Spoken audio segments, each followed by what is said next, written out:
আমার এই পর্যায়ে আপনার আলাদা কোনো প্রশ্ন নাই, কারণ অনেকগুলি বিষয় আপনি নোট নিয়েছেন, মনোযোগ দিয়ে শুনতেছিলেন, সেগুলো আপনি বলবেন। আমি আপনার জন্য আমি দর্শকদের দুইটা মতামত শোনাই। এক হচ্ছে যে আমরা কিছু হলেই জামাতের 1971 সালে ভূমিকা নিয়ে আসলে আলাপ আলোচনা করতে থাকি কেন, এবং সেটাকে কেন সামনে নিয়ে আসি। আরেকটা হচ্ছে যেই প্রশ্নটা আমি আসলে সাকিব ভাইকে একটু করেছিলাম, সেটা আপনাকে করার জন্য আমার দর্শকের এই মতামতটাকে বেস্ট মনে হয়েছে, যিনি বলছেন এনি ভাইকে জিজ্ঞাসা করুন বা আপনি বলছেন আপনারা মুক্তিযুদ্ধের পক্ষের দল, তাহলে আপনারা মুক্তিযুদ্ধ বিরোধী জামাতিদের কেন মন্ত্রী বানিয়ে তাদের পুরস্কৃত করলেন? শুধু জামাতি না, অনেক মুক্তিযুদ্ধ বিরোধীদেরকেই আপনারা মন্ত্রী বানিয়েছেন, মূল রাজনীতিতে আসার সুযোগ করে দিয়েছেন, দিনের পর দিন যেটাকে আমরা আজকের ন্যারেটিভ বলছি সেটা আপনারা তৈরি করতে সাহায্য করেছেন। এনিবে আপনি যদি একটু মন্তব্য করেন।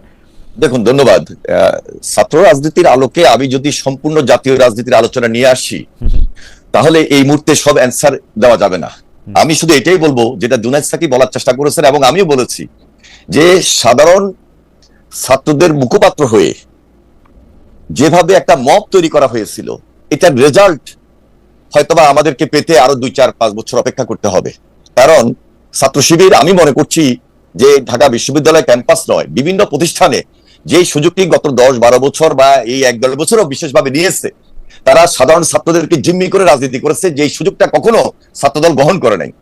কেন গ্রহণ করে নাই? কারণ তারা সেখানে গুপ্তভাবে ছিল, এবং 17 বছরের মধ্যে 10-12 বছর লাস্ট তারা কিন্তু তাদের পরিচয়টা তারা কিন্তু ওইভাবে দিয়ে রাজনীতি করে নাই। আর আরেকটা জিনিস হলো না, এনিভাই এই পর্যায়ে আমার প্রশ্ন করতেছে, গুপ্তভাবে থাইকা একটা ছাত্রকে কিভাবে প্রভাবিত করা সম্ভব? আপনি তাকে হলে সিট দিতে পারতেছেন না, তাকে অন্য জায়গায় অন্য কোনো সুবিধা দিতে চাচ্ছেন না, ডাইনিং এ বাকি খাইতে দিতে পারতেছেন না, যেগুলি ছাত্ররা মানে অনেক সময় বিপদে পড়ে হোক সুখে পড়ে হোক এগুলি করে। তো গুপ্তভাবে আর কিভাবে প্রভাব, মানে এই প্রভাবটা কি এনিভাই আসলে আপনি তারা তো ছাত্রলীগের ছায়াতলে থেকেও রাজনীতি করেছে এবং অনেকে ছাত্রলীগের সঙ্গে সম্পৃক্ত ছিল। আর এই যে 17 বছর চলে যাওয়ার পর যখন সর্বশেষ জুলাই আন্দোলন তৈরি হলো, এবং এই যে লাস্ট গত 1 বছর তারা কিন্তু তখন সাধারণ ছাত্রদেরকে জিম্মি করে তারা দেখিয়েছে যে না, আমরা সাধারণ ছাত্রদের নেতৃত্ব দিচ্ছি, কিন্তু বাস্তবে এই রেজাল্টটা কিন্তু যে এমন ছিল যে তারা ছাত্র সমাজকে জিম্মি করে তারা রাজনীতিটা করেছে। এটা গত কয়েকদিন যাবত ডাকসু নির্বাচনকে কেন্দ্র করে সমাজের সামনে, শিক্ষার্থীদের সামনে আস্তে আস্তে ফুটে এসেছে। এই জন্য আমি বললাম হয়তোবা এই রেজাল্ট এই মুহূর্তে আমরা পাবো না, কিন্তু এই যে জিম্মি করা, আজকে আমরা শুধু বলবো না যে তারা জামাত শিবিরের রাজনীতি দিয়ে সব জিম্মি করেছে। এখন আমি শুধু এটা বলবো, বিগত দিনগুলোতে স্বাধীনতার পর থেকে ছাত্র শিবিরের রাজনীতি এই বর্তমান প্রজন্মকে একটু ফলো করতে হবে। ছাত্র শিবিরের রাজনীতি ক্যাম্পাস বাই ক্যাম্পাস কি ধরনের ছিল, তারা কিভাবে রাজনীতি করেছে, তারা যখন যেখানে ছাত্র দলের সাথে, কোথাও ছাত্র লীগের সাথে তারা সেখানে সাংঘর্ষিক পর্যায়ে গিয়েছিল, এবং 90-র যে মুভমেন্ট ছিল সেই মুভমেন্টও যখন বিভিন্ন ছাত্র সংসদ নির্বাচন হয়েছে, বিভিন্ন ক্ষেত্রে আমরা দেখেছি যে ছাত্র শিবিরের সঙ্গে ছাত্র দলের সাংঘর্ষিক রূপ সবচেয়ে বেশি হয়েছিল, ছাত্রলীগের চেয়ে বেশি অনেক ক্যাম্পাসে। আর আমরা শুধু 71-কে ধারণ করেই যে সব রাজনীতি ছাত্র রাজনীতি করতেছি তা কিন্তু না। 71 তো আমাদের শহীদ প্রেসিডেন্ট জিয়াউর রহমান স্বাধীনতার ঘোষণা দিয়েছেন, এটা একটা দিক, কিন্তু এখনকার বাস্তবের আলোচনা হলো শিক্ষার্থীদের পাশে ছাত্রদল কতটুকু আছে, ভবিষ্যতে কতটুকু থাকবে, সেটাও তো জুলাই আন্দোলনের পর আমাদের মধ্যে যে একটা গুণগত পরিবর্তন, রাজনৈতিক নেতৃত্ব বলেন, রাজনৈতিক দল বলেন, ছাত্র সংগঠন বলেন, এটা চোখে আঙ্গুল দিয়ে বুঝিয়ে দেয়। সুতরাং ভবিষ্যৎ যে রাজনীতিটা আমাদের আরো বেশি পজিটিভলি করা দরকার, আমরা ছাত্রদের অধিকারকে প্রতিষ্ঠা করা, ছাত্র রাজনীতির ভাবমূর্তিকে উজ্জ্বল করা, এবং এই যে গেস্ট রুম কালচার, গণরুম কালচার অথবা বিভিন্ন মব কালচার থেকে বের হয়ে আসে সঠিক ছাত্রদের অধিকার প্রতিষ্ঠার জন্য যে লড়াই করা, যে সংগ্রাম করা, আমরা 90-র মুভমেন্টও আমরা শেষ করে ছাত্রদের অধিকার প্রশ্নে কথা বলেছি বলেই ডাকসুতে নির্বাচিত হয়েছি। ঠিক এবারও আমরা মনে করছি জুলাই আন্দোলনের পর ছাত্ররা হয়তো আমাদেরকে সমর্থন দিবে, কারণ আমরা জুলাই আন্দোলন 17 বছর আন্দোলন শেষ করে নির্যাতিত হয়ে এখন আমরা এই একটা নির্বাচনে এসেছি। হয়তো এই নির্বাচনে আমরা জানি না কন্টেস্টিং কি পাইতে পারি বা কি পাবো কি পাবো না, তার চেয়ে বড় জিনিস হলো আমাদের ছাত্র রাজনীতি ভাবমূর্তি ফিরে আনা, ছাত্রদের অধিকারকে প্রতিষ্ঠা করা, এবং দেশে ছাত্র রাজনীতির মাধ্যমে একটা গণতান্ত্রিক পরিবেশ শিক্ষা প্রতিষ্ঠানে বলেন, শিক্ষা প্রতিষ্ঠানের বাইরে বলেন, এটাকে নিশ্চিত করা। কারণ সামনে এই যে ডেমোক্রেসির লড়াই, এই যে গণতন্ত্রের লড়াই, সামনে যে একটা জাতীয় নির্বাচন, সব দিক হিসাব নিকাশ করে আমাদেরকে এগোতে হবে। আমরা শুধু এখানে আমরা কিছু পেলাম না, এর মধ্যে আমরা সীমাবদ্ধ থাকি না। আপনি চমৎকার বলছেন, খালি আপনার কি একটু ব্যাক গিয়ার দিয়ে খালি ওই জায়গাটার মধ্যে একটু নিয়ে যাই, গুপ্তভাবে সংগঠন করা। যেমন আমি সবকিছু আমারে যে বিবেচনা করি, তো আমি এখন ভাবলাম আমি ঢাকা বিশ্ববিদ্যালয়ের ছাত্র আছি, এখন আমি গুপ্তভাবে একজন মানুষ, আমি দেখলাম যে সে এতদিন ছাত্রলীগ করতো, খুব মিছিল টিছিল দিতেছে, তাহলে তো আমি যদি ব্যাপারটাকে আন্দোলনটাকে বিবেচনা করতে পারে। আমি প্রথমেই তো ওকে বাদ দিব যে ও আসলে মুখে এক মনে আরেক, বা ওকে তার আমি আর বিশ্বাস করবো না। এই ক্ষেত্রে করতেছে উল্টা, ওদেরকে আরো লোক ভালোবাসতেছে, ভালো করেছিস ছাত্রলীগের মধ্যে থেকে এগুলি করেছিস। সেটা হয়তো এখন সাময়িক ভালোবাসতেছে, এর রেজাল্ট ভবিষ্যতে কিন্তু ভালো না। এই কারণে ভালো না, কারণ দেখেন জুলাই আন্দোলনে যারা নেতৃত্ব দিয়েছে আমাদের বৈষম্য বিরোধী ছাত্র আন্দোলনের, সেখানে অনেক ছাত্রলীগের ছেলেরাও শেষ পর্যন্ত এসেছে এবং শিবিরের যারা করেছে তারাও কিন্তু নেতৃত্বে চলে গিয়েছে। আজকে সেই বৈষম্য বিরোধী ছাত্র আন্দোলন যদি ঢাকা বিশ্ববিদ্যালয়ে ডাকসু নির্বাচনের নেতৃত্ব আসতো, তাহলে আমাদের দেশবাসী বা আমরাও মনে করতাম যে একটা পজিটিভ আন্দোলন যারা করেছে, নেতৃত্ব দিয়েছে, আমরা সবচেয়ে বেশি খুশি হতাম। জুলাই আন্দোলন যারা করেছে, বৈষম্য বিরোধী আন্দোলনের যারা নেতৃত্ব দিয়েছে, এই যে জেনারেল স্টুডেন্টের মাধ্যমে একটা সংগঠন গড়ে ওঠা, তারা যদি ডাকসুতে না আসতে পারে, উমামা পাথেবার মতো নেতৃত্ব যদি না আসতে পারে, বা আমার ছাত্র দলের যে জুলাই আন্দোলনের নেতৃত্ব আজকে আবির দিয়েছে, তারা যদি না আসে, তাহলে আমরা বুঝে নিব যে এখানে একটা ভয়ঙ্কর অপরাজনীতি কাজ করেছে। ভয়ঙ্কর অপরাজনীতি। আপনি এটা বললেন, আমি জুলাই আন্দোলনের অন্যতম মানে মাস্টারমাইন্ড বলবো না, কেমন জানি শব্দ, কিন্তু সাকিব ভাই একদম সবকিছুতেই একদম সামনে থেকে ছিলেন। পরবর্তীকালে টেবিল ডিসকাশনে উনি অনেকটা বড় ভূমিকা পালন করছেন। সাকিব ভাই, জুলাই আন্দোলনের কথা আমিও ছিলাম সেখানে। আরে হ্যাঁ, আপনিও ছিলেন ভাই, সরি, এবং ছাত্র রাজনীতির গাইডেন্সও ছিলাম।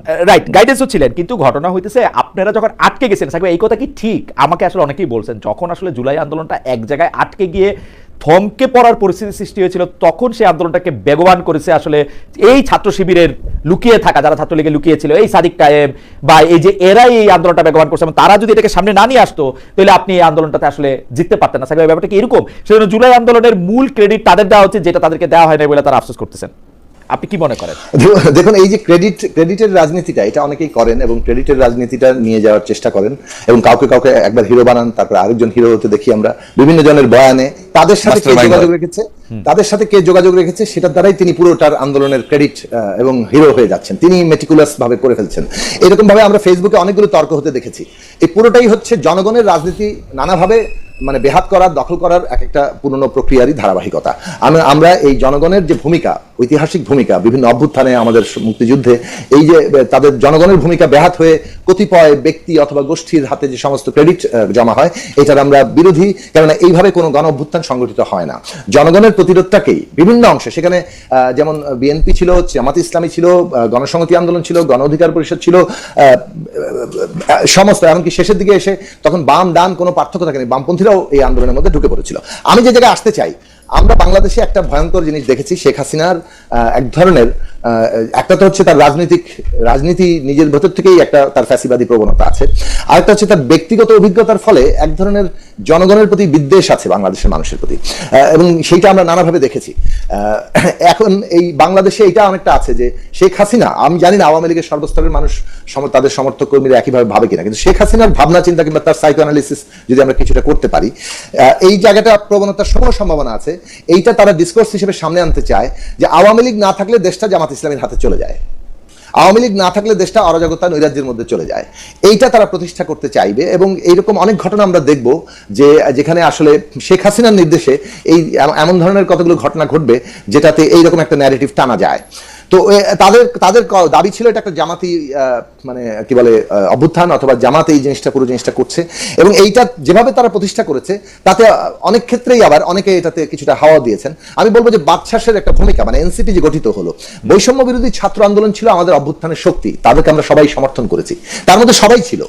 কিন্তু এই বৈষম্য বিরোধী ছাত্র আন্দোলন যদি তার কাঠামো গড়ে তোলে, বর্তমান অন্তর্বর্তী সরকারের সময়কালে একটা রাজনৈতিক, অর্থনৈতিক, সামাজিক, সাংস্কৃতিক বন্দোবস্ত বদলানোর যে পরিবর্তনের যে একটা প্রেশার গ্রুপ হিসেবে তারা থাকতো, তাহলে আজকে ধরুন বিশ্ববিদ্যালয়ের ক্যাম্পাসগুলোতে বৈষম্য বিরোধী ছাত্র আন্দোলনকে আমরা সবার আগে দেখতে পেতাম।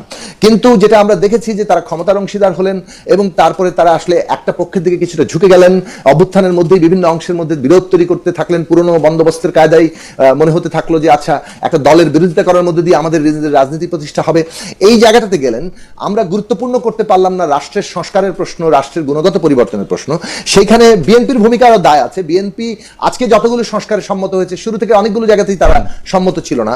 ফলে যেটা মুশকিল হয়েছে যে বিএনপি বোধহয় সংস্কার চায় না, এরকম একটা ন্যারেটিভও দাঁড় করিয়ে হয়েছে। ফলে যে সংস্কারের প্রশ্নে আমরা মানে 5ই আগস্টের আগে অনেক দলের মুখ থেকে কোনো কথাই শুনি নাই, কিন্তু সেটা দেখা যাচ্ছে এখন ওইটাকে আঁকড়ে ধরে তারা একটা নতুন বাইনারি তৈরি করছেন, সংস্কারের পক্ষে কে, সংস্কারের বিপক্ষে কে, এবং বিএনপি ক্ষমতায় আসলে সংস্কার হবে না, বিচার হবে না, কাজে নির্বাচন পেছাতে হবে, এইরকম কিন্তু অনেকক্ষণ ধরে আমরা দেখেছি। এই সমস্ত রাজনীতি মেরুকরণ আমাদের এখানে মূল প্রশ্নগুলোকে দারুণভাবে ক্ষতিগ্রস্ত করেছে। একটা হচ্ছে বিচার আমাদের হতেই হবে, বিচার হবে নতুন রাষ্ট্রের নতুন যাত্রার, মানে পুনর্গঠিত রাষ্ট্রের নতুন যাত্রার একটা গুরুত্বপূর্ণ ভিত্তি, ন্যায় বিচার ছাড়া রাষ্ট্র টেকে না। 2 নম্বর হচ্ছে সংস্কার আমাদের লাগবে, এটা আমাদের অস্তিত্বের শর্ত হয়ে দাঁড়িয়েছে। আমরা যদি বিকশিত হতে চাই তাহলে আমাদেরকে সংস্কার করতে হবে, নতুন একটা বন্দোবস্ত লাগবে, সেখানে ক্ষমতার ভারসাম্য তৈরি করতে হবে, এবং নির্বাচন এর গুরুত্বপূর্ণ অংশ। নির্বাচন বাদ দিয়ে হবে না। তাহলে আমি এটাকে ফিরছি, আমি শেষ করি।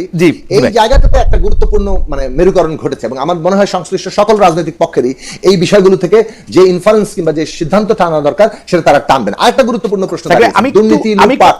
আমি একটু আসি আপনার কাছে, এটা আপনার কাছে আসার আগে 30 সেকেন্ড আমাকে 30 সেকেন্ড বলেন। দুর্নীতি, লুটপাট, এই দুর্নীতি লুটপাটের বন্দোবস্ত যেটা হয়েছে সেটাকে অব্যাহত থাকবে কি থাকবে না, এইটাও একটা খুব গুরুত্বপূর্ণ প্রশ্ন হয়ে দাঁড়িয়েছে।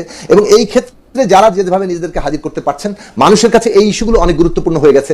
রাদার আপনি ওই যে পুরনো বন্দোবস্তে পুরনো বাইনারিগুলো দিয়ে ভাগ করেই আপনি ভাবছেন যে না সবকিছু আগের মতো জায়গায় চলে যাবে। আমরা যদি গুণগত কোনো পরিবর্তন দেখি অভ্যুত্থানের পরে, সেটা হচ্ছে যে পুরনো রাজনৈতিক যে বাইনারি কিংবা দ্বন্দ্বগুলো, সেগুলোর বাইরে নতুন গুরুত্বপূর্ণ দ্বন্দ্বের জায়গা তৈরি হয়েছে। সেটা হচ্ছে যে সংস্কার হবে কি হবে না, বিচার হবে কি হবে না, দুর্নীতি থামবে কি থামবে না। শেষ কথা বলেন আমাদের, আমি সাকিব আপনি শেষ কথা বলেন। আমি খুবই গুরুত্বপূর্ণ 2টা পয়েন্ট যেটা সাকিব ভাই তুললেন, আমরাও এটা লিখে রাখছিলাম যে শেষ জায়গায় আসবো। এনিওয়ে আপনি যদি এটা বলেন, কেউ বলে থাকেন একটা সাংবিধানিক প্রতি বিপ্লব হয়েছে বাংলাদেশে, যে সাংবিধানিক প্রতি বিপ্লবের ফলে যে বিপ্লব হওয়ার কথা ছিল সেই বিপ্লব বাংলাদেশে হয় নাই, এবং সেই বিপ্লবের সম্ভাবনা শেষ হয়েছে। এটার জন্য আসলে দায়ী হচ্ছে বিএনপি। এবং আরেকটা বিষয়, আমরা ডাকসু ইলেকশনে কথা বলতেছি, অনেক জায়গায় অনেক কিছু পড়তেছি, অনেক তথ্য পড়তেছি, কিন্তু এই যে জুলাই আন্দোলনের 1 বছরের মতো সময়ে যারা জুলাই আন্দোলনের নেতৃত্ব দিয়েছে সেই ছাত্ররা যে কোনো ধরনের কোনো আলোচনাতেই নাই, অর্থাৎ আমাদের কাছে মনে হচ্ছে তারা যে কোনো দৌড়েই নাই।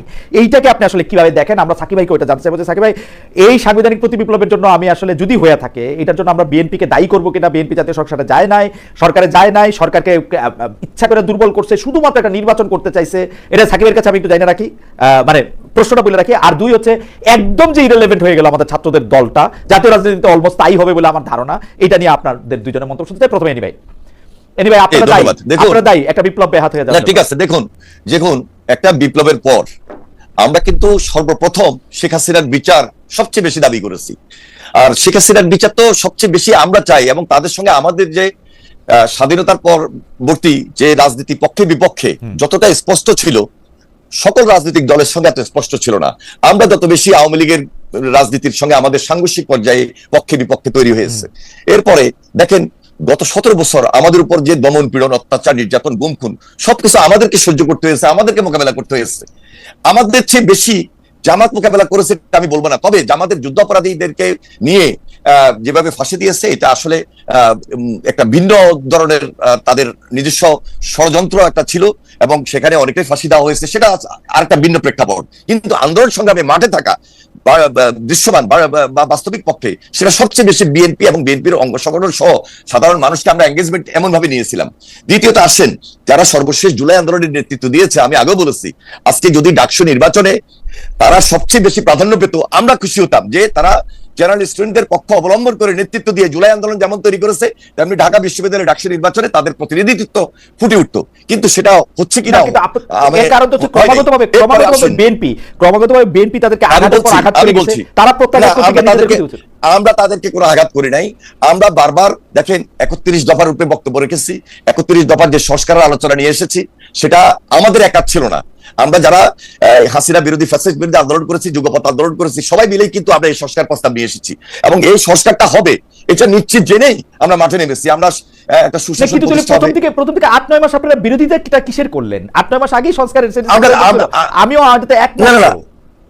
আমরা তো আগেই নির্ধারণ করেছি সাকিব ভাইদের সঙ্গে একসঙ্গে থেকেই, যারা আমরা ফ্যাসিস্ট বিরোধী আন্দোলন করেছি, যুগপৎ আন্দোলন করেছিলাম, এই 31 দফাই তো সংস্কারের প্রথম চেয়ারম্যান জনাব তারেক রহমান আপনাদের টেবিলে সংস্কারের কথা বললেই তো আপনাদের মানে আপনাদের কষ্ট লাগতে শুরু। 31 দফা কি সংস্কারের কথা না?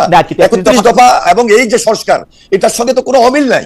আপনি ম্যাক্সিমাম 31 দফার সঙ্গে সম্পর্কিত। তাহলে আপনি মানতে ইগো প্রবলেমে পড়লেন যে না 31 দফা ছাড়া আবার আইডিয়া স্যার একটা আলাদা সরকার আমাদেরকে বারবার ব্র্যান্ডিং করার চেষ্টা করে এসেছে যে আমরা ভারতের সঙ্গে ইন্ডিয়ার সঙ্গে একটা মনে হয় যে আমাদের একটা সম্পর্ক, এটা কিন্তু ওই যে সোশ্যাল মিডিয়ার মাধ্যমে আমাদেরকে এই ব্র্যান্ডিং এর জন্য আপনারা সবকিছু দায়ী ভাই, আপনারা সরকারের কথা শুনে আপনারা আমরা কোনোভাবে দায়ী না।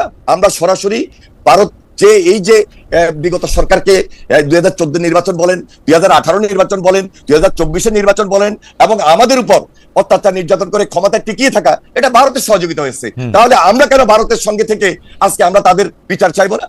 আমরা তাদের যেমন বিচার চেয়েছি তেমনি আমরা ভারত মুক্ত একটা সুন্দর পরিস্থিতি বাংলাদেশি জাতীয়তাবাদের রাজনীতি বাংলাদেশে বসে সৃষ্টি করা যায় সেই দিকে আমরা প্রাধান্য দিয়েছি। আমরা নির্বাচনটা চেয়েছি একদিকে হলো আপনার বিচার, আরেকদিকে সংস্কার এবং পাশাপাশি যেটা বাংলাদেশের মানুষের সেন্টিমেন্টের মধ্যে ছিল, নির্বাচন ছাড়া বাংলাদেশে আজকে যে একটা সরকার চলতেছে, এই সরকার আপনি দেখেন আমি বলবো না যে শতভাগ খুব ভালো করে ফেলেছে, কিন্তু একটা অনির্বাচিত সরকার কতদিন থাকবে এবং থাকতে গেলে কত রকমের সমস্যা আছে, সেই সমস্যাতে আমরা জর্জরিত। বাস্তবিক পক্ষে আজকে যারা সরকারে আছে সেখানে বৈষম্য বিরোধী ছাত্র আন্দোলনের 2-4 জন নেতৃত্বে যাওয়ার কারণে কিছুটা ট্যাগ তাদের গায়ে লেগেছে এবং এই ছাত্রদের নেতৃত্বে যারা ছিল তাদের একেবারে ক্ষুণ্ণ হয় নাই তা না। সুতরাং আমরা মনে করি যে আজকে ইসলামী ছাত্র শিবির যে কন্টেস্টিং পর্যায়ে ঢাকা বিশ্ববিদ্যালয় নির্বাচন ডাকসুতে এসেছে, সেটা হয়তোবা আমাদের জন্য খুব সচেতন হওয়ার একটা ব্যাপার আছে। আরেকদিকে খুব অ্যালার্মিং আগামী এই জাতীয় নির্বাচন এবং আগামী দিনে আমাদেরকে এই দেশে গণতান্ত্রিক অবস্থানকে সুসংগত রাখার ক্ষেত্রে খুব বেশি সতর্ক এবং সজাগ থাকার ব্যাপারে খুব বেশি মনে করিয়ে দিয়েছে বলে আমি মনে করি। এনিওয়ে আপনাকে অনেক ধন্যবাদ। আমার মনে হয় যে আপনি একটু সাকিবের কাছে আসি। সাকিব ভাই, মানে গুছায়া দুইটা বিষয়, আপনি সাংবিধানিক প্রতিবিপ্লব যদি হয়ে থাকে সেটার জন্য আপনি বিএনপিকে দায়ী করেন কিনা, এবং এনসিপি বলেন বাকছাস বলেন তারা আসলে ইরেলেভেন্ট হয়ে গেল কিনা বাংলাদেশের রাজনীতি থেকে, যেটা খুবই দুঃখজনক। মানে আমি মনে করি যে তাদের নেতৃত্ব, নতুন বন্দোবস্ত সবকিছুই আসলে সামনে আসা দরকার ছিল, তারা আসলে ইরেলেভেন্ট হইল কিনা, হইলে কেন? সাকিব ভাই না, আপনি একটু সংক্ষেপে উত্তর দেওয়া খুব সহজ নয়, তবে চেষ্টা করি আমার মূল কথাটা বলার জন্য। প্রথমত, এই যে গণ অভ্যুত্থান আমরা 24-এ করেছি, এইটা একটা কালেকটিভ কিংবা সমষ্টিগত অভ্যুত্থান, মানে জনগণের অভ্যুত্থান। তার মধ্যে যে মানে এই আন্দোলনে যারা আন্দোলনকারী শক্তি সমূহ ছিল তাদের সকলেরই কম, মানে যাকে বলে যে যার যার শক্তি অনুযায়ী সেখানে অংশগ্রহণটা ছিল। এখানে কোনো একটা শক্তি একক ডিটারমিনিং ফোর্স হয়ে উঠতে পারেনি। সাধারণত বিপ্লবী অভ্যুত্থানগুলোতে দেখা যায় যে যেটাকে আমরা বড় বড় বিপ্লবের জায়গায় একটা নেতৃত্বকারী শক্তি তৈরি হয়, যারা মোটামুটি পরবর্তী কোর্স অফ অ্যাকশনটাকে মানে যাকে বলে নির্ণয় করতে পারে কিংবা নির্ধারক শক্তি হিসেবে সেখানে হাজির হতে পারে। তো এখন যদি কোনো নির্ধারক শক্তি না থাকে, তখন অভ্যুত্থানের মধ্যে মানে অংশগ্রহণকারী শক্তিসমূহের মধ্যে কনসেনসাস অনুযায়ী আমাদের পরবর্তী রাষ্ট্র ব্যবস্থা, তার পরিবর্তন সবগুলোকে নেওয়া দরকার।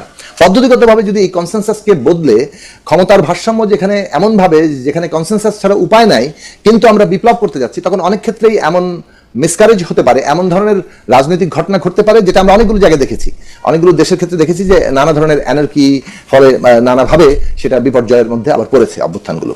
তো সেই ক্ষেত্রে আমরা এই কারণে বারবার বলেছি যে ডিটারমিনিং ফোর্স, এখন বিএনপি ধরুন একটা সাংবিধানিক রাজনৈতিক কাঠামোর দল, তো বিএনপির কাছ থেকে বিপ্লব আশা করলে সেটা তো একটা ধরেন ইয়ের জায়গা। এখন কেউ আমরা বিপ্লব চাইছি, কিন্তু আমরা বিপ্লবের শক্তির যে ডিটারমিনিং জায়গা সেটা এখনো তৈরি করতে পারিনি। আমরা এখন বিএনপিকে যা বলবো সেটাই বিএনপিকে শুনতে হবে, এই জায়গাটা তো নাও হতে পারে, এবং না হলে তখন একটা কোশ্চেন আছে। যখন 5 তারিখের পর এরকম একটা সময় তৈরি হলো যে বাংলাদেশকে এখন নতুন জায়গা থেকে নেতৃত্ব দেওয়া দরকার আছে, সেই সময়ের মধ্যে আপনি বা বিএনপি, ধরেন আপনি আমার নাম ধরে বললে আমার সুবিধা লাগে, সেজন্য সাকিব ভাই আর এনি ভাই যে জাতীয় সরকারে জয়েন করলো না, এটার কারণটা কি আসলে?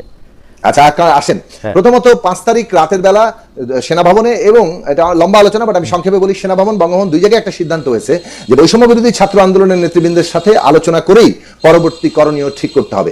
একমাত্র আমরা এখন একটা কথাই বলতে পারি, সেটা হচ্ছে যে তাদের দাবি ছিল সকলের কাছে গ্রহণযোগ্য একটি অন্তর্বর্তী সরকার গঠন করা হবে। যেহেতু তখন কোনো সরকার নাই, অতএব এই একটি কথাই বলা যাবে যে সকলের অচিরেই সকলের সাথে সকলের গ্রহণযোগ্য একটি অন্তর্বর্তী সরকার গঠন করা হবে। বাকিগুলো সবই হচ্ছে মুক্তি দেওয়া, তারপরে জনগণের জানমালের নিরাপত্তা ইত্যাদি ইত্যাদি। তো এখন এইটা ওই দিন রাতের বেলায় যোগাযোগ করার দায়িত্ব দেওয়া হয়েছিল ওই ওই ওই আলোচনা টেবিল থেকে প্রফেসর আসিফ নজরুল এবং আমাকে। কিন্তু প্রফেসর আসিফ নজরুল যখন মানে ছাত্রদের সাথে যোগাযোগ করেছেন, তার পরবর্তীকাল থেকে কি ঘটেছে সেই বিষয়গুলো যে আমাদের সকলের সাথে আবার আলাপ করার কথা, সেই ফিডব্যাকটা আমরা যথার্থভাবে পাইনি, এই সত্যটা আমাকে বলতে হচ্ছে। তাহলে এখন ধরুন গণতান্ত্রিক জায়গাটাতে এটা ছিল যে আন্দোলনকারী সবগুলো শক্তির সাথেই আসলে বসতে হবে, বসে আমাদের পরবর্তী করণীয় জায়গা ঠিক করতে হবে, অন্তত প্রতিনিধিত্বমূলকভাবে সবগুলোর সাথে বসতে হবে। সো আমরা কি করব এখানে? কি এই সংবিধানের অধীনে শপথ হবে, নাকি রাষ্ট্রপতির অধীনে শপথ হবে, না অন্য কিছু হবে? সেই আলোচনা করার কোনো সুযোগই তো আমরা পাইনি। সাকিব ভাই, বিএনপি এই বাস্তব সত্যটা আমাকে বলতে হচ্ছে। আমি বিএনপি পেয়েছি কিনা এটা বিএনপি জানে। আমি শেষ করি। না আপনার মাধ্যমে আমরা গল্পটা শুনছি আপনার মাধ্যমেই, যে আপনার মাধ্যমেই বলা হয়েছিল যে বিএনপিকে জাতীয় সরকারে নেওয়ার জন্য, বা আপনিও যেন যে সেই জাতীয় সরকারে থাকেন। আমরা গল্পটা শুনছি হচ্ছে এরকম, আপনি বলছেন আপনি থাকবেন না, বিএনপি বলছে বিএনপি থাকবে না, এবং এই কারণে একটা দুর্বল অন্তর্বর্তীকালীন সরকার হয়েছে জাতীয় সরকার না হয়ে। একেবারেই কথাটা মানে বিএনপির কাছে কি প্রস্তাব গিয়েছিল এটা বিএনপি নেতৃবৃন্দ আপনি কোনো প্রস্তাব জবাব দিতে পারবেন। আমার কাছে কোনো প্রস্তাবই আসে নাই। আচ্ছা আচ্ছা আচ্ছা আচ্ছা, কিন্তু আমি শেষ করি, তারপরে আমি বলি এনসিপির কথা। দেখুন, আবারও আমি বলবো এনসিপির জন্য, মানে বিশেষত আমাদের তরুণদের জন্য, যারা এই অভ্যুত্থান করেছেন, যারা তরুণরা রাজনীতিতে অংশ নিয়েছেন, যে ধারাই হোক না কেন, তাদের প্রতি আমার অসীম কি বলে যে শুভাশিস। তারা যাতে বাংলাদেশের রাজনীতির ভবিষ্যৎ হাল ধরে সেইটা আমরা তো চাইবো, কারণ এটা একটা রিলে রেসের মতো। আমরাও তো রাজনীতি করেছি, এখন আমরা একটা মধ্য বয়সে আছি, তারা তরুণরা সামনে আসছেন, এবং তরুণরা রাজনীতির দায়িত্ব গ্রহণ করা মানে হচ্ছে ওই দেশের ওই জনগোষ্ঠীর ভবিষ্যৎ আছে, আমি এটা সত্যি সত্যি মনে করি। সেই কারণে আমরা তরুণদের রাজনৈতিক মানে তৎপরতা এবং সেটার গতিমুখ যাতে ইতিবাচক গণতান্ত্রিক পথে হয়, বৃহত্তর জনগণের স্বার্থের পক্ষে হয়, তার জন্য আমরা চেষ্টা করব। এবং আমরা মনে করি যে এখনো তাদের নানা দিক থেকে ঘুরে দাঁড়ানোর এবং জনগণের মধ্যে যে আশা এবং স্বপ্ন তৈরি হয়েছিল সেটাকে ধারণ করার যথেষ্ট সুযোগ এবং বাস্তবতা রয়েছে। আমি একটু এনি ভাইকে শুনতে চাই, আমরা একদম মানে কোনো প্রশ্ন নাই, শুধু আমি উপসংহারে এনি ভাইকে বলতে চাই, সাকিব ভাই আপনিও একটা 60 সেকেন্ডসের উপসংহার দিবেন। সেই উপসংহারে বলতে চাই যে বাংলাদেশের রাজনীতির গতিপথ বা ভবিষ্যৎ কি দেখেন। আমাদের আসলে একটু বিস্তারিত আলোচনা পরে করতে হবে যে জাতীয় সরকার নিয়ে আপনারা কেন গেলেন না, বিএনপির দায়টাও আমাদেরটা বুঝতে হবে, কিন্তু আমি বাংলাদেশের রাজনীতিতে অতীতান দিয়ে ভবিষ্যৎ কি দেখতেছেন সেটা একটু এনি ভাইকে শুনতে চাই, সাকিব ভাইকে একটু শুনতে চাই যে আসলে ভবিষ্যতের রাজনীতির গতিপথটা কি, এটা যদি একটু এনি ভাই বলেন, তারপরে সাকিব ভাইকে শুনুন। জি এনি ভাই। দেখুন, আমরা বরাবরই বলছি যে আমরা জাতীয় ঐক্যমত্যের সরকার গঠন করতে চাই জাতীয় ঐক্যমত্যের ভিত্তিতে, এবং সেখানে দ্বিকক্ষ বিশিষ্ট পার্লামেন্টের কথাই আমরা সবচেয়ে বেশি প্রাধান্য দিয়েছি। তাহলে যেখানে নিচের কক্ষে একটা নির্বাচিত সরকার, নির্বাচিত প্রতিনিধিরা থাকবে, এবং উপর কক্ষে শ্রেণীভেদে সেখানে কম্প্রোমাইজ করার মতো জাতীয় ঐক্যমত গঠন করা হবে, সেটাই জাতীয় ঐক্যমত্যের সরকারের কথা নিয়ে আমরা মাঠে আসছি। পাশাপাশি আমরা বলেছি যে ফ্যাসিবাদ বিরোধী ঐক্যটা আমাদের কাছে খুব বেশি দরকার, এবং সেখানে একটা দৃঢ় ঐক্যের উপর, সুদৃঢ় ঐক্যের উপর আমরা ভিত্তি করে এগোতে চাই। কিন্তু আমরা বিগত জাতীয় ঐক্যমতের মাধ্যমে যে সংস্কার আলোচনা বা জুলাই সনদটা নিয়ে যে আলোচনাটা হচ্ছে, সেখানে হয়তোবা পক্ষে বিপক্ষে আলোচনাটা হচ্ছে ঠিকই, কিন্তু এটার একটা শেষ আছে। এটা শেষ না হওয়া পর্যন্ত আমার মনে হয় না যে কোনো দ্রুত রেজাল্টের কথা আমি এই মুহূর্তে বলতে পারবো। তবে আমার বিশ্বাস যে ফ্যাসিবাদের বিরুদ্ধে লড়াই সংগ্রাম করেছি, অত্যাচারিত হয়েছি, নির্যাতিত হয়েছি, এবং কম বেশ সবাই হয়েছে, এবং এখানে যে জাতীয় ঐক্যমতটা হবে সেই ঐক্যমতটা আমি মনে করি জুলাই সনদের মধ্য দিয়ে নিষ্পত্তি হবে, এবং এই যে ফ্যাসিবাদ, এই যে হাসিনার দুঃশাসন বা দুর্নীতি, দুর্বৃত্তায়ন, সেখান থেকে আমরা ঐক্যমতের ভিত্তিতে সামনের দিনগুলোতে এগোতে চাই। আমার বিশ্বাস সামনের যে ছাত্র সমাজ, যে তরুণ সমাজ, যে প্রজন্ম, সেখানে আমরা তাদের সম্পূর্ণ সহযোগিতা পাবো, এবং তাদের সম্পূর্ণ সহযোগিতা নিয়ে আমরা এগিয়ে যাব, এটা আমার বিশ্বাস। আর একটা জিনিস বলছি, ছাত্র শিবিরের রাজনীতি আমরা দেখেছি, এখনো হয়তো আমাদের এই প্রজন্ম দেখবে, তবে তাদের যে স্লোগান বিপ্লব বিপ্লব ইসলামী বিপ্লব, এখান থেকে সরে এসে একটা গণতান্ত্রিক প্রক্রিয়ার মধ্য দিয়ে রাজনীতিটা করা উচিত, এবং গণতান্ত্রিক প্রক্রিয়াকে তারা অবশ্যই প্রাধান্য দিবেন, এই অভিমত আমি ব্যক্ত করতে চাই। কালকে রেজাল্ট যাই হোক, আমরা আশা করব যে সকল রাজনৈতিক দল, ছাত্র সংগঠন সবাই আমরা আগামীর জন্য আমরা সেটাকে খুব সজাগ এবং সতর্কতার সহিত সিদ্ধান্ত নিব, পদক্ষেপ নিব, এবং ঐক্যমতের ভিত্তিতে আমরা আমাদের গণতান্ত্রিক প্রক্রিয়াটাকে এগিয়ে নেওয়ার চেষ্টা করব। অনেক ধন্যবাদ সাকিব ভাই, আপনার কাছে শেষ এক মিনিট দিতে পারেন আগামী রাজনীতি। মোটা দাগে প্রথম কথাটা বলি যে আগামী দিনের আমরা মনে করি যে রাজনীতি একদিকে যেমন জনগণের সার্বভৌমত্বর প্রশ্ন, গণতান্ত্রিক ব্যবস্থার প্রশ্ন, আমাদের দেশের সংখ্যাগরিষ্ঠ খেটে খাওয়া মানুষের ন্যায্য হিস্সা পাওয়া, বন্টনের জায়গায় ন্যায্যতা আসা, সেটার প্রশ্ন, এইটা গুরুত্বপূর্ণ চালিকা শক্তি হবে। দ্বিতীয় যে প্রশ্নটা এখনকার একেবারে কংক্রিটলি এই সময়ের রাজনীতির কথা বলবো, যে এটা আমাদের কাছে মনে হয় যে এটা একটা অ্যানাদার 1972, মানে অর্থাৎ 71 সালের যুদ্ধের পরে 72 সালে আমাদের যে রাষ্ট্র গঠনের একটা প্রশ্ন এসে দাঁড়িয়েছিল, সেইখানে বিরোধ রাষ্ট্র গঠনকে নানান দিক থেকে দুর্বল করেছে, সংবিধানের ক্ষমতা কাঠামোকে এই জায়গায় নিয়ে গেছে, বরং খুব দ্রুতই আমরা একটা ওই রকম অথরিটেরিয়ান কিংবা স্বৈরাচারী রাষ্ট্রের কিংবা সরকারের চেহারা দেখেছি। এখন আরেকটা মানে পুনর্গঠনের প্রশ্ন সামনে এসেছে, এবং এত বড় অভ্যুত্থানের পরে এইখানে এসে একই ধরনের বিরোধে জড়িয়ে যাওয়া আমাদের একেবারেই ঠিক হবে না। আমাদের মূল প্রশ্ন দাঁড়াবে, আমরা সত্যিকার অর্থে নতুন রাজনৈতিক, অর্থনৈতিক, সাংস্কৃতিক বন্দোবস্ত করতে পারছি কিনা, সংবিধানের যে সংস্কারগুলোর কথা, ক্ষমতার ভারসাম্যের কথাগুলো আমরা বলছি, সেইগুলোর জায়গাতে সেগুলো গ্রহণ করা এবং বাস্তবায়ন করা, এই প্রশ্নটাকে সামনে রেখে রাজনীতির মূল মেরুকরণ হওয়া দরকার। এবং সেই ক্ষেত্রে আমাদের যে মানে বিএনপি বড় দল, তাদেরকে ওই অনুযায়ী রাজনৈতিক ভূমিকার জায়গায় যেতে হবে। আমাদের প্রত্যেকটি দলকেই যার যার রাজনৈতিক অবস্থান থেকে গিয়েই এই যে একটা পুনর্গঠনের কাল পর্ব, যেমন একটা প্রস্তাব আছে যে 6 মাসের মধ্যেই আমাদের সংবিধান সংশোধন শেষ করতে হবে, প্রস্তাব আছে পরবর্তী 1 বছর সর্বোচ্চ 1.5 বছর মধ্যে এর বাস্তবায়ন করতে হবে। তো নির্বাচনের পরে এই যে বাস্তবায়ন কাল পর্যন্ত একটা ন্যূনতম জাতীয় ঐকমত্য রক্ষা করা আন্দোলনকারী শক্তিসমূহের মধ্যে, এবং তারা এই বাস্তবায়নের কার্যটা শেষ করবে, কারণ এটা রুলস অফ দি গেম। এটা প্রতিষ্ঠার অর্থ হচ্ছে বাংলাদেশের রাজনীতির মৌলিক যে জায়গা, রাষ্ট্র ব্যবস্থা কিভাবে চলবে সেটা আমি আসলে প্রশ্ন করতে চাচ্ছিলাম না, আপনার বক্তব্য শেষ ধরে নিয়ে বক্তব্য শেষ ধরে আমি শুধু একটা প্রশ্ন করি, বিএনপি যে জাতীয় ঐক্যমত্যের সরকারের কথা বলে, বিএনপি বৃহত্তম দল হিসেবে জাতীয় ঐক্যমত্যের কথা বলে, তো ওর সাথে মাইনরিটি হিসেবে সংযুক্ত হওয়ার জন্য ও তার আমাকে প্রধান কইরা জাতীয় ঐক্যমত্য করতে চায় না, তাই না? এইটা কি একটা জাতীয় ঐক্যমত্যের একটা ভালো ফর্মুলা? ও তো কোনোদিন কবে না যে সাকিব ভাই আপনি প্রধানমন্ত্রী হন, আমরা আপনার সঙ্গে আছি, যদিও আমরা বড় দল। তাইলে কি আর এটা বড় দলের সঙ্গে ছোট দলের যাওয়া আসে না? এটা এই ক্ষেত্রে তো ধরেন মানে শক্তি ভারসাম্য একটা গুরুত্বপূর্ণ ব্যাপার। মূল প্রশ্নটা কিন্তু কে কত সিট পেল সেটার চাইতে গুরুত্বপূর্ণ প্রশ্ন হলো যে আগামী দিনে আমরা কি ধরনের রাজনৈতিক, সাংস্কৃতিক, সামাজিক, অর্থনৈতিক পরিবর্তন আনতে পারছি, বিশেষভাবে সংবিধানের ক্ষমতা কাঠামোগত পরিবর্তনটা আনতে পারছি। এইটা এই মুহূর্তে আমাদের কর্তব্য। এটা না হলে রাষ্ট্রের যে পুনর্গঠনের প্রশ্ন, অভ্যুত্থানের যে মূল আকাঙ্ক্ষা, সেটা কিন্তু ক্ষতিগ্রস্ত হয়ে যাবে। ফলে এইটার ক্ষেত্রে আমাদের সবারই, এটা আবারও বলি, এটা রুলস অফ দি গেম, মানে রাজনীতির নিয়মটা আমাদের ঠিক করতে হবে।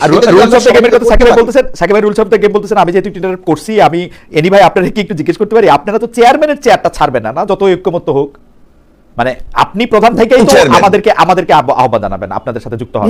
না না না, কথা হলো যে এখানে যেটা জুনায়েদ সাকিব সাহেব বলছেন, আমি সেই কথাটাই রিপিট করব যে এখানে আমাদের বাংলাদেশের স্বার্থ, বাংলাদেশের রাজনৈতিক দল আমি ছোট না বড় সেটা প্রায়োরিটি না আমার কাছে। হ্যাঁ, এখানে আমাদের সবাইকে একটা ঐক্যমত্যকে আমরা গুরুত্ব দিব, এবং সেই ঐক্যমত্যকে গুরুত্ব দিব সেখানে যেখানে বাংলাদেশের মানুষ, বাংলাদেশের রাজনৈতিক দল এবং বাংলাদেশি জাতীয়তাবাদ অথবা বাংলাদেশি, সেখানে আমরা প্রায়োরিটি দিব বাংলাদেশের।